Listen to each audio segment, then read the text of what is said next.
Assalamualaikum warahmatullahi wabarakatuh. Perkenalkan, saya Aida Nur Hasanah dengan NPM 213507103. Di sini saya akan sedikit menjelaskan mengenai sekularisme Mustafa Kemal Atatürk. Mustafa Kemal ini dikenal sebagai tokoh yang pertama kali menerapkan konsep sekularisme di negeri Muslim, lebih tepatnya di Turki. Sekularisme yang dilakukan oleh Mustafa Kemal ini antara lain dilatar belakangi oleh kenyataan bahwa agama telah dirusak dan banyak disalahgunakan oleh para penguasa Turki untuk melanggengkan kekuasaannya, sehingga dapat menyebabkan kemunduran. Kebijakan ini muncul sebagai kritik balik terhadap kekuasaan Utsmani yang menggunakan simbol-simbol keagamaan sebagai alat legitimasi kekuasaan politiknya. Nah, dalam mendorong kebijakan Mustafa Kemal yang bersifat sekularis dan reformasi Kemalis, terdapat 3 bidang terpenting dalam kebijakannya.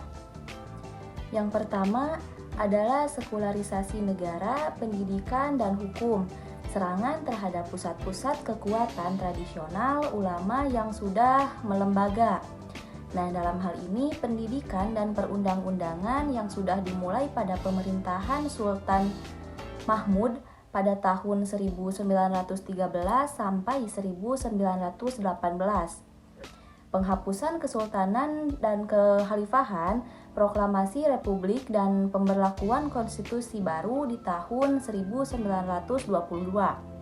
Tahap sekularisasi yang paling mencengangkan adalah ketika ditutup dan dihapuskannya ketentuan Islam sebagai agama Turki yang sudah menjadi agama Turki kurang lebih 600 tahun.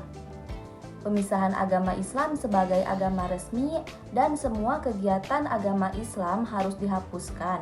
Hal ini menunjukkan sekularisasi yang paling pertama yang dilakukan oleh Mustafa Kemal. Yang kedua yaitu sekularisasi di bidang simbol-simbol religius. Nah, sejumlah reformasi dilakukan dengan memaksa kebiasaan warga negara Turki, seperti penggantian kopiah dengan topi kobi pada tahun 1925 dan batasan-batasan memakai pakaian keagamaan di lingkungan umum. Selain fisik, juga reformasi yang tak kalah penting yaitu dengan mengganti kalender Hijriyah dan jam barat pada tahun 1926. Nah, untuk yang ketiga adalah pemisahan kehidupan sosial dan kehidupan Islam. Seperti pada perubahan posisi wanita yang sudah diperbolehkan untuk menjadi sopir, pilot, penyanyi, dan ratu kecantikan. Nah, perubahan posisi kaum wanita yang diperbolehkan untuk berkarya dan berkarir di dunia kerja merupakan perubahan drastis setelah rezim Kemal berkuasa. Mustafa Kemal juga melakukan reformasi bahasa. Ia mengambil kebijakan Turkifikasi dengan membersihkan kata-kata Arab dan Persia dari bahasa Turki.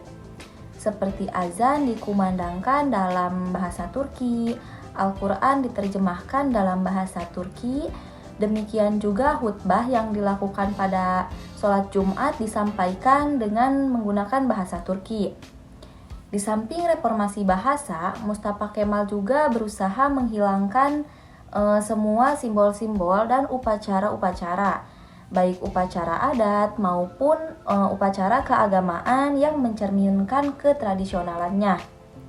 Hal ini dilakukan dalam upaya untuk menunjukkan kepada dunia, terutama dunia barat, bahwa Turki adalah negara yang beradab dan berbudaya tinggi yang sejajar dengan negara-negara maju lainnya. Penyimpangan sekularisasi yang sudah dijalankan oleh Kemal yang dibantu oleh Partai Republik Rakyat mulai mendapat koreksi, yaitu ketika pemilu 1950 yang dimana kekuasaan tunggal Partai Republik Rakyat saat itu berakhir dan digantikan oleh partai sekuler beraliran liberal yaitu Partai Demokrat, partai yang dipimpin oleh Adnan Menderes. Menderes menginginkan evaluasi terhadap sekularisasi Kemal. Namun Menderes juga tidak ingin Kemalisme ini digantikan oleh ideologi lain. Maka sejak masa pemerintahan Partai Demokrat, masyarakat Muslim yang merupakan mayoritas penduduk Turki dapat melakukan ibadah atau sholat di masjid-masjid umum, lalu berpuasa dan melakukan ibadah naik haji yang pada masa rezim Kemal itu sulit untuk dilakukan.